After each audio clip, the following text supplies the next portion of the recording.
Mais uma vez, estamos reunidos para a nossa palestra dessa semana, sempre com muita gratidão por essa oportunidade de podermos estarmos juntos, estudando o Espiritismo, princípios codificados por Allan Kardec. Hoje, mais uma vez, vamos nos utilizar do Livro dos Espíritos. É um livro que nós devemos estudar constantemente, como nos pede Herculano Pires, né? O Livro dos Espíritos é o código de uma nova fase da evolução humana. O Espiritismo surgiu com este livro, né? Através dele que se propagou e se consolidou a terceira revelação. Então, muito importante que estudemos constantemente. Como o Evangelho, ele deve ser aí um livro de cabeceira para todos nós. E hoje nós vamos ver no quarto livro, que são as leis morais, o item 5, um tema muito importante de nós revermos sempre que possível, que é o conhecimento de si mesmo. Eles iniciam com a pergunta 919. Qual o meio prático mais eficaz para se melhorar nesta vida e resistir ao arrastamento do mal? Pergunta de Kardec aos espíritos, né? Tá, já sabemos que temos que evoluir. Estamos aqui para aprender, para combater as nossas imperfeições, nos conhecer.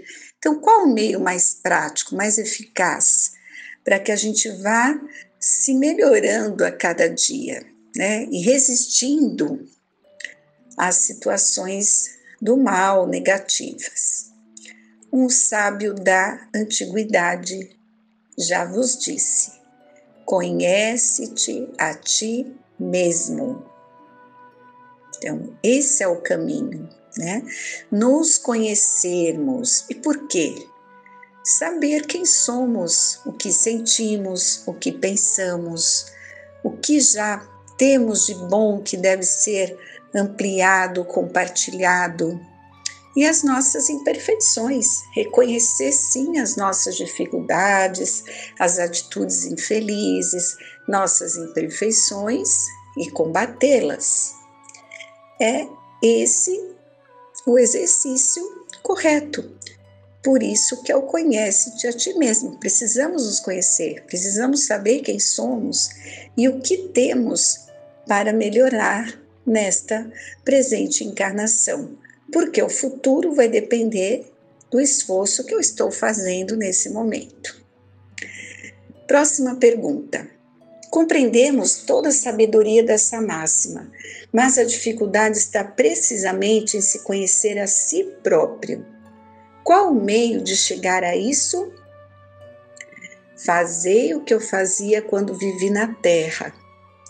No fim de cada dia, interrogava a minha consciência, passava em revista o que havia feito e me perguntava a mim mesmo se não tinha faltado ao cumprimento de algum dever, se ninguém teria tido motivo para se queixar de mim.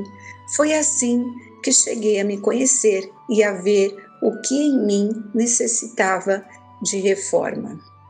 Aquele que todas as noites lembrasse todas as ações do dia e se perguntasse o que fez de bem ou de mal, pedindo a Deus e ao seu anjo guardião que o esclarecessem, adquiriria uma grande força para se aperfeiçoar, porque, acreditai-me, Deus o assistirá. Formulai, portanto, as vossas perguntas. Indagai o que fizestes e com que fito agistes em determinada circunstância. Se fizestes alguma coisa que a censurarias nos outros, Se praticastes uma ação que não ousarias confessar, perguntai ainda isto: se aprovesse a Deus chamar-me nesse momento, ao entrar no mundo dos espíritos, onde nada é oculto, teria eu de temer o olhar de alguém? Examinai o que pudesseis ter feito contra Deus, depois contra o próximo e por fim contra vós mesmos. As respostas serão motivo de repouso para a vossa consciência ou indicarão um mal que deve ser curado. Que belíssimo conselho, né, de Santo Agostinho.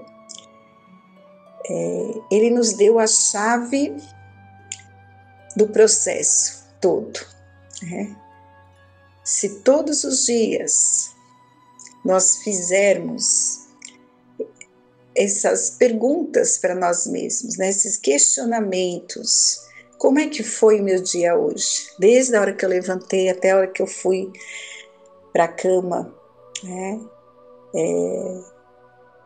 Eu magoei alguém, eu me irritei, eu fui infeliz nas minhas colocações, quais foram os meus pensamentos, o que eu senti durante todo o dia. E é assim que nós vamos observando o nosso comportamento, as nossas tendências negativas, as nossas imperfeições e vamos combatendo. Porque se eu fizer isso diariamente, no dia seguinte eu vou estar mais atento para não errar novamente, para controlar essas minhas atitudes, para me desculpar com aqueles que eu magoei, com meu comportamento. Se eu não fizer essa análise, tudo vai se acumulando. Eu vou agindo assim, muitas vezes inconsciente, e criando situações ruins, tanto para quem convive comigo, como para nós propriamente, né?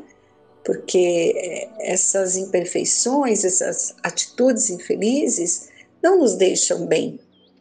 Então, é o que ele falou aqui no final, a gente tem que examinar. As nossas atitudes foram contra os princípios do Evangelho que nós todos estudamos, né? Contra Deus alguma coisa, que é todo poder, bondade e amor, e perante o próximo, como está o meu comportamento?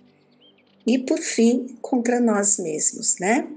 E as respostas serão motivo da gente estar bem com a nossa consciência, se eu estiver fazendo tudo certo, se não vão indicar o mal que deve ser curado, né?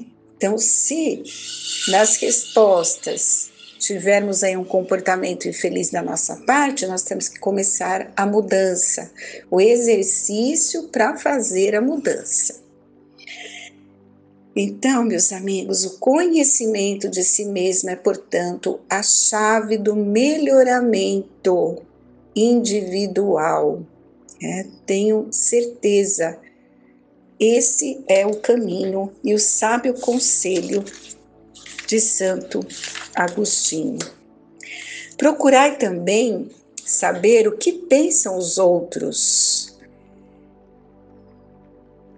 sobre nós, né? A opinião até dos vossos inimigos, porque eles não têm nenhum interesse em disfarçar a verdade e realmente Deus os colocou ao vosso lado com um espelho para vos advertirem com mais franqueza do que o faria um amigo. Então, por isso que nós estamos num mundo de provas e expiações, né? Vivemos aí com amigos, mas também aqueles que não têm muita afinidade conosco, mas eles nos ajudam, porque esses têm coragem de falar na nossa cara quando nós não estamos fazendo a coisa certa, né? Um amigo fica constrangido de falar algo. Então, esses que não têm muita afinidade, às vezes falam a verdade.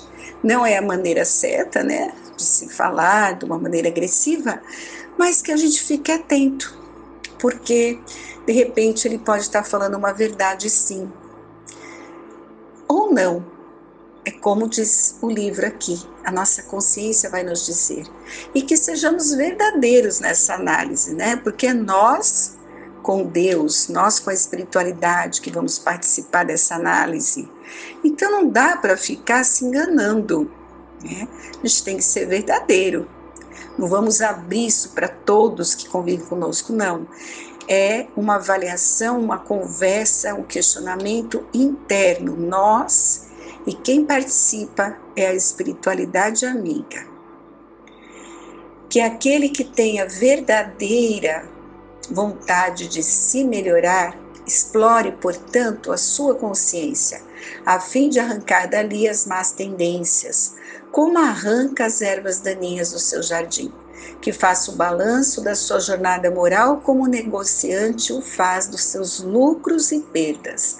E eu vos asseguro que o primeiro será mais proveitoso que o outro, né?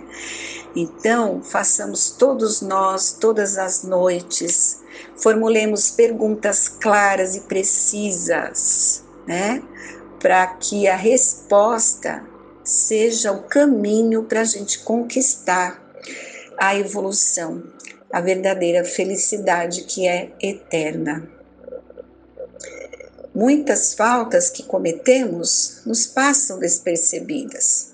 Se com efeito, seguindo esse conselho do Santo Agostinho, interrogássemos mais frequentemente a nossa consciência, veríamos quantas vezes falimos, sem disso nos apercebermos, por não perscrutarmos a natureza e o móvel dos nossos atos.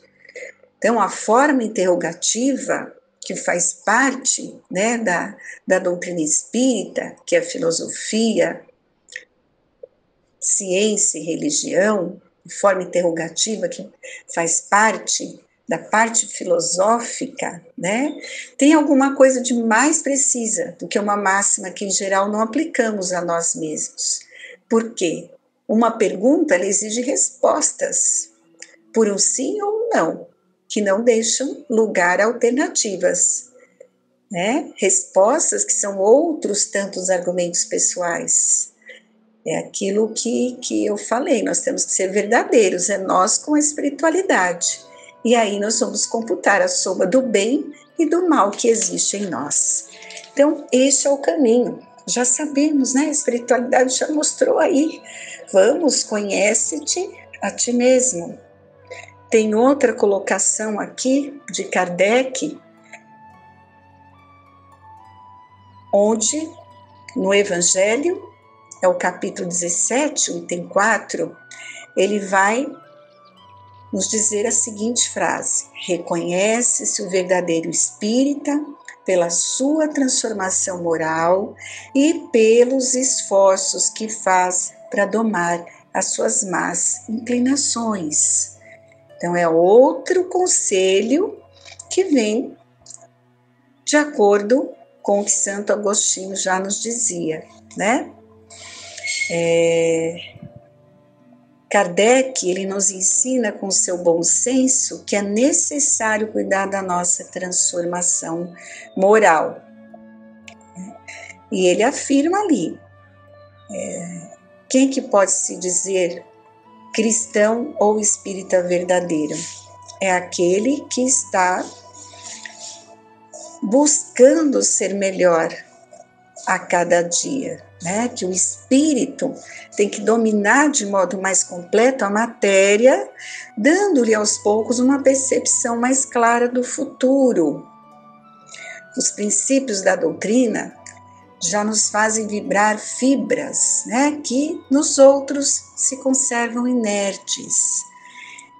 Nós fomos tocados no coração, pelo que inabalável se lhe torna a fé raciocinada. Então, a proposta filosófica e moral do Espiritismo é a transformação pessoal de nós, adeptos para melhor. A beleza, a sabedoria da doutrina espírita nos trazem respostas, né? As mais perturbadoras questões, baseadas na razão e na lógica. Ainda somos aprendizes da doutrina do Cristo, passíveis de erros, mas com grande vontade de melhorar, de conhecer a nós mesmos, de divulgar a doutrina consoladora e de ser verdadeiramente cristãos. Então vejam, é isso que é importante, nós somos perfeitos, estamos em aprendizado, em evolução. Então podemos errar sim, infelizmente, porque se não estivermos orando e vigiando verdadeiramente, esses sentimentos que ainda estão impregnados na nossa bagagem espiritual, eles vêm à tona. O orgulho, a vaidade, o egoísmo, nos melindramos muito facilmente. Então, a gente tem que estar muito atento com essa vontade de melhorar, de conhecer a nós mesmos, para poder combater esses sentimentos. E aí estamos em um novo ano que se inicia, muito importante continuar a nossa caminhada no bem maior e que busquemos através da prece diária, paz de espírito, pedindo muita luz, muito discernimento na nossa caminhada, que a gente aprenda a amar o próximo como a nós mesmos, distribuir esse amor de uma forma solidária, que possamos ser gentis com as pessoas, praticar a compaixão, ter empatia pela dor do próximo, daquele que está muitas vezes ao nosso lado, e a prática da caridade, que é o ensinamento mais valioso que Jesus nos deixou, bem claro que fora da caridade não há salvação. Então vamos com muita vontade de aprender e lembrando que nós temos que desenvolver, conquistar na realidade os verdadeiros tesouros, aquilo que nós vamos levar para o outro mundo, que é a nossa verdadeira morada, o mundo espiritual, e ficarão conosco eternamente. Então, são esses os tesouros imperecíveis e que nós possamos estar atentos nessas conquistas, porque a vida passa muito rápido, Então, que os espíritos amigos possam nos proteger, nos auxiliar, que estejam conosco a cada segundo, nos intuindo o melhor caminho, a melhor decisão, que Jesus esteja presente em todos os corações, lembrando que nós nunca estamos sozinhos, que eles guiam as nossas vidas, nos dando fortaleza de ânimo, muita força, muita coragem, que possamos sentir em nossas preces diárias a atuação desses benfeitores amigos. E continuemos estudando essa doutrina, que é luz para os nossos corações ainda tão imperfeitos. Que Deus abençoe o lar de cada um e que tenhamos uma semana de muita paz, de muita harmonia. Que assim seja.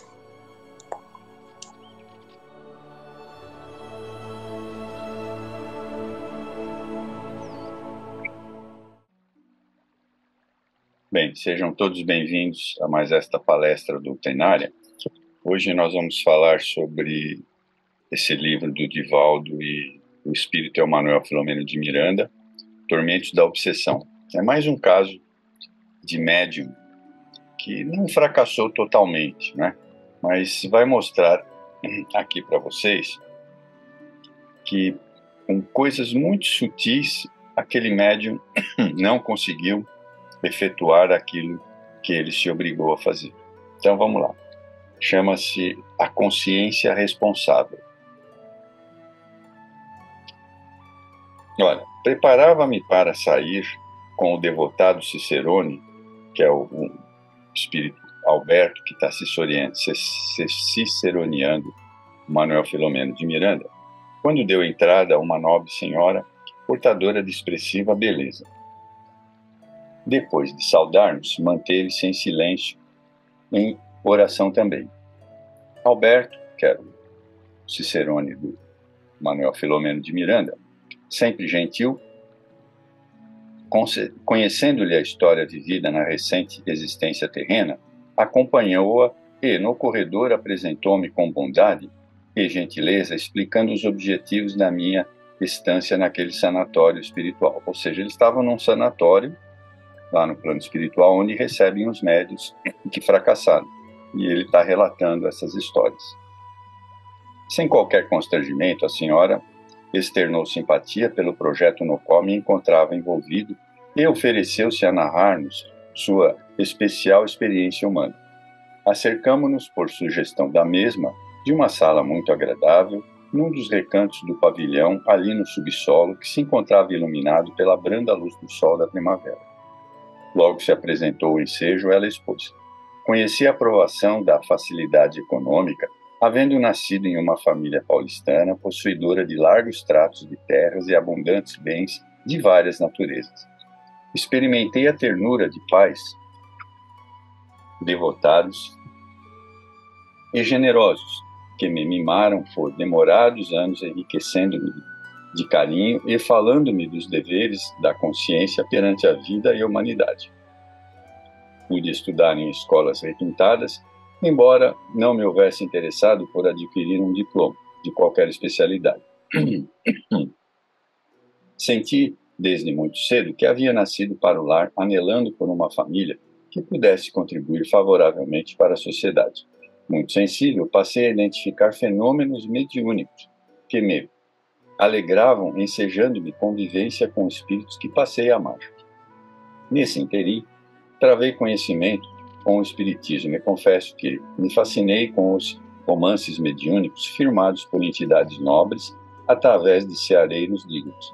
As histórias repassadas de sabedoria, fundamentadas nos postulados kardecianos, me tomavam profundamente. Procurei introjetar algumas daquelas vidas de forma que me servissem de modelo para o cotidiano existencial, porque essas mensagens fossem reveladoras, participando de experiências práticas. Em um grupo familiar, comecei a psicografar breves páginas que me constituíram verdadeiras bênçãos. Muito bem relacionado socialmente, não temi informar às amigas e aos familiares as descobertas preciosas da doutrina dos imortais. Na minha ingenuidade, supunha que todos estivessem amadurecidos, esquecendo-me de que muitos são chamados, mas somente poucos serão escolhidos. Compreensivelmente, minhas palavras de entusiasmo foram mal interpretados e mesmo censurados, levando-me ao retraimento em torno das ideias que abraçava.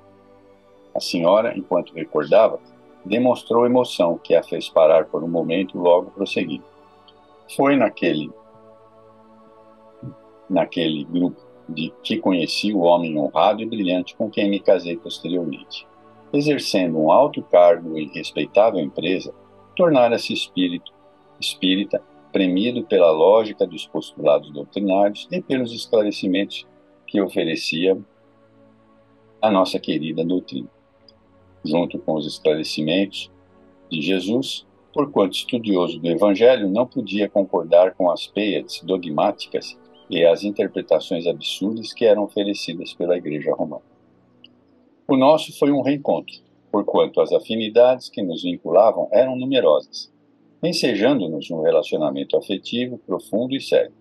Consorciamo-nos para júbilo dos meus pais, que ainda se encontravam reencarnados, e construímos a casa que deveria hospedar-nos como se fosse um ninho encantado para a vivência do amor.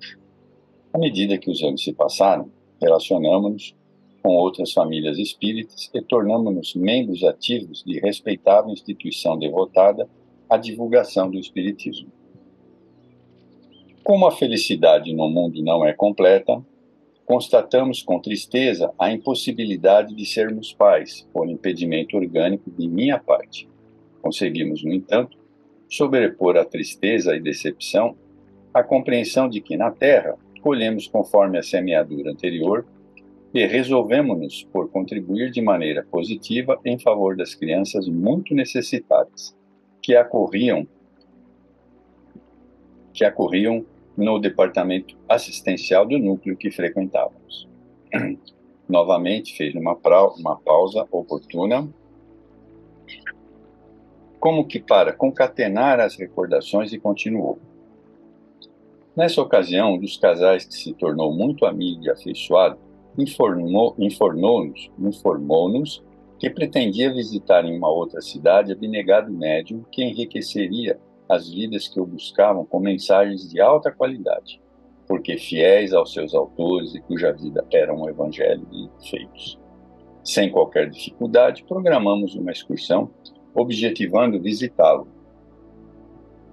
E na data estabelecida, bem como no horário regulamentar, tivemos a imensa alegria de conhecer alguém que passaria a partir de então a constituir-nos por exemplo de fé, de coragem, de abnegação na mediunidade e na conduta cujo convívio iluminava as vidas que lhe acertavam. Naquela noite incomparável, tivemos a impressão que os céus desceram à terra, no modesto recinto, onde o tempo em que o medianeiro psicografava sem cessar. Fascinada, acompanhei todos os lances daquele inesquecível acontecimento entre preces de entregas a Deus e, por que não dizer, deslumbramento pelo que acontecia à minha volta. A reunião prolongou-se por várias horas e, ao terminar, foram lidas as mensagens de alto conteúdo filosófico, ético e espiritual. Uma das consolações aos familiares aflitos que ali estavam buscando conforto para as dores da saudade e do sofrimento. Outras de poetas e escritores que volviam do precênio terrestre para traduzir as emoções da sobrevivência ao corpo frágil. Outras mais de orientações e advertências. Foi nesse momento que o abnegado médium chamou-nos nominalmente, a mim e ao meu marido, passando a ler uma mensagem do venerável Dr. Bezerra de Menezes, conclamando-nos ao trabalho da caridade fraternal, da entrega aos filhos do Calvário, na dedicação aos que se encontrassem perdidos na noite da ignorância espiritual. O casal amigo igualmente foi aquinhoado com expressiva mensagem de conforto e de chamamento, que lhes assinalou os sentimentos e profundidade, norteando-lhes a existência a partir de então com segurança e firmeza. Retornamos aos nossos lares tomados por incoercitível felicidade, prometendo-nos servir e amar sem restrição, custasse-nos o preço que fosse.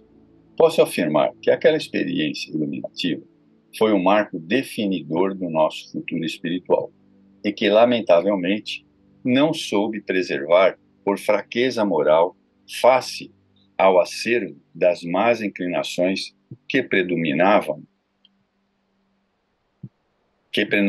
em minha própria natureza. Outras vezes voltaria àquele santuário onde a morte era destruída pela presença da vida abundante, e outras páginas de invulgar beleza nos foram dirigidas, convidando-nos ao prosseguimento do serviço e da caridade, caminhos seguros para a libertação do egoísmo, do orgulho e da presunção. Simultaneamente, as faculdades mediúnicas ampliaram-se, as possibilidades de captação espiritual, e, sem dar-me conta, comecei a intoxicar-me de vaidade, considerando-me quase privilegiado. Como se pode perceber um passo em falso na difícil ascensão, e tudo pôde transformar-se em sofrimento e desalinho em queda. Foi o que me sucedeu, porquanto, convidada a edificar uma obra de amor para atender criaturas infelizes, que a orfandade recolhera e o abandono social prestara, considerando a minha posição socioeconômica, passei a imaginar uma construção fabulosa, onde, de simplicidade do bem, empenhando-me com todas as forças e aplicando muitos dos recursos que possuía a fim de executá-la. Quer dizer, ela queria fazer uma obra monumental. E a gente sabe que não é preciso tudo isso para auxiliar aqueles que necessitam. A imaginação em febre libertou antigos e infelizes hábitos adormecidos no inconsciente em que eu trazia, pensando em detalhes sem importância a que atribuía alto significado, deixando o tempo correr, precioso patrimônio que escapava, enquanto os candidatos espirituais ao amparo se perdiam nos cipoais dos vícios e das delinquências. A senhora demonstrava visível emotividade. Desejei pedir-lhe para interromper, mas Alberto tranquilizou-me. Peço desculpa, disse-nos a narradora, pela emoção. Trata-se de recordações muito caras que não posso esquecer. Hoje, patrimônio da consciência responsável. Ouvidei que o bem dispensa atávios. Tem praticidade e urgência. Nos engodos a que me entreguei no mundo, facilmente, as imposições da frivolidade se transformaram em valorosos e significativos somente porque lhes atribuímos significados.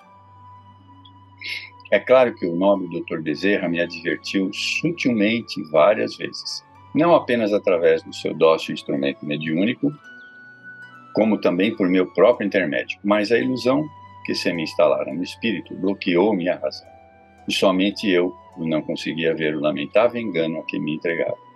A morte amiga, nesse momento difícil, arrebatou-me o companheiro, que me deixou um grande vazio existencial, mas não me despertou a humildade necessária para o serviço de Jesus entre os seus na terra. Sem a lucidez indispensável, afastei-me dos amigos que me tentavam dissuadir da empresa grandiosa, convidando-me ao singelo trabalho da fraternidade, e reuni um grupo de equivocados como eu, fascinados com as mensagens de quem me fazia objeto, sem aplicar a razão ou discernimento na análise das páginas que então eu psicografava. Como consequência, não fruía alegria de albergar aqueles que a vida me confiava aos cuidados, havendo desencarnado antes de concluir o trabalho. Pode-se imaginar a decepção que me assaltou ao despertar no além. À medida que a claridade mental me assomava, mais angústia me assaltava o coração e a razão. O compassivo Dr. Bezerra veio então mais uma vez em meu socorro. Ofereceu-me conforto moral e esperança em relação ao futuro, de forma que o desespero não me fizesse afundar na depressão e em outro estado qualquer de perturbação. Esclareceu-me que sempre é tempo. É tempo de recomeçar. E demonstrou-me que ele próprio prosseguia auxiliando os companheiros que ficavam à retaguarda, e o que também eu poderia fazer em companhia do meu esposo, despertando os amigos com os quais anestesiara e amparando as necessidades que ficaram na expectativa da assistência que não lhes pude oferecer. A reencarnação é dádiva de Deus, sem a qual ninguém lograria o triunfo sobre as próprias paixões. Etapa a etapa, o espírito se liberta dos limites como o diamante que sai da parte bruta a golpes de lapidação, a fim de abrilhantar e prossegue feliz. O trabalho prosseguiu e os amigos devotados têm encontrado no benfeitor vigilante a inspiração que procuramos vivenciar com eles, restaurando os objetivos desviados e trabalhando afanosamente para que a dor seja menos aflitiva e o amor mais operante em todas as dimensões. A mediunidade e a presunção não devem andar juntas, sem desastre à vista. Como eu poderia entender que, não obstante o quase insucesso da sua experiência, se apresentasse portadora de valores espirituais relevantes? Ou seja, ela, apesar de tudo, ela tinha valores, né, como espírito. Logo, porém, compreendi, por rápida conclusão, que o bem que se faz sempre é melhor para o seu realizador, não importando como é feito ou vivenciado. A dama, que ora se analisava com bastante severidade, realizara uma obra de amor e vivenciara o Evangelho enquanto lhe permitiram as possibilidades. Os equívocos a que se referia eram consequências de malogradas experiências anteriores que não conseguiu superar, mas lutou tenazmente para produzir melhor e com mais eficácia. O essencial é não parar. não se acompliciar com o mal, não perverter os objetivos nobres, permanecendo fiel ao compromisso abraçado para fazer o melhor, mesmo que não o consiga. E ela, de alguma forma, fora uma triunfadora. Dialogando com Alberto, concluímos que ela se tornara vítima da influência de mentes desencarnadas, interessadas em manter as sombras na Terra, em impedir que os espíritos afeiçoados da verdade se desembaraçassem dos liames negativos a que se vincularam antes. Sutilmente, mas com a firmeza, esses espíritos enfermos movimentam-se nos mais significativos programas da dignificação humana, tentando enredar aqueles que se encontram envolvidos na sua realização. A obsessão sutil é enfermidade que graça desordenadamente entre as criaturas humanas, passando quase desapercebida. A sua ação nefasta se deve muitos distúrbios no comportamento terrestre e de muitas quedas ante os compromissos morais, espirituais, que deveriam ser realizados com mais elevada nobreza. Somente a constância de vigilância da consciência reta constitui mecanismo de defesa contra essas sortidas do mundo espiritual inferior, ao lado do envolvimento nos compromissos íntimos com a simplicidade do coração e da ação. Um observador inexperiente pareceria que as forças identificadas como sendo do mal conseguissem operar livremente em toda parte, sem que haja controle superior limitando o seu campo de ação. No entanto, a realidade é bem diversa. Isto porque estes espíritos se creem poderosos na prevenção dos objetivos vis. Estão apenas doentes, necessitados de amor e de misericórdia, que nunca lhes faltarão.